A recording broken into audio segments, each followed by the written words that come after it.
Yeah, just a wee short message, and it's just one verse out of Psalm 42, verse 1.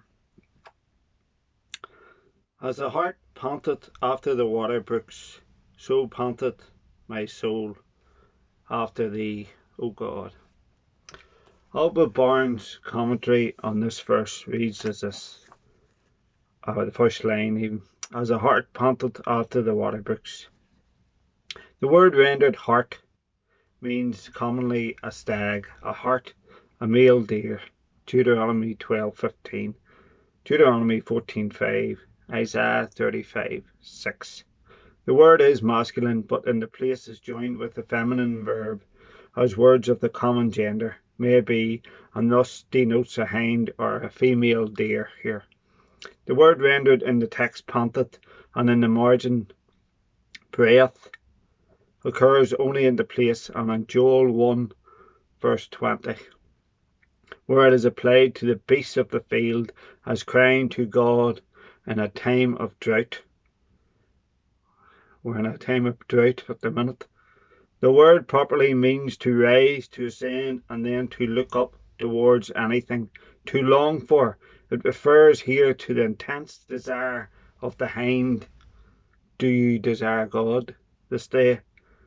In the heat of the day for water, or in Joel, to desire of the cattle for water in a time of drought. John Gill's commentary on the second part of that verse, so panteth my soul after thee, O God, reads like this. I thought this was very interesting.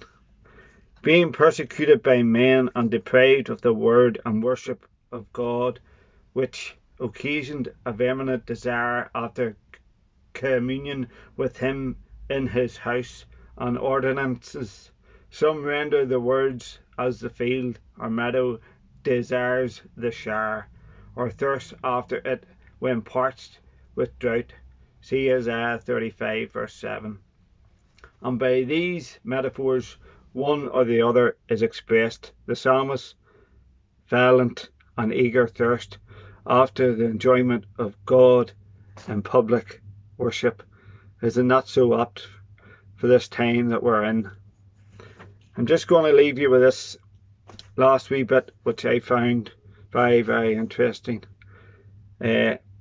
See, the Hebrew language is a pictograph, so there's two letters here in the Hebrew which can mean yoke or ox or strength. The pictograph is a picture of an ox head and also represents its strength. This is a picture of a shepherd's staff and also represents the authority of the shepherd. Combined, these two pictographs mean the strong authority and can be any one or thing of strong authority. The yoke is understood as a staff on the shoulders. See Isaiah 9 verse 4. In order to harness their power for pulling loads such as a wagon or plough. Hence the two pictographs can also represent the ox in the yoke. Often two oxen were yoked together. An older, more experienced ox would be teamed up with a younger, less experienced ox.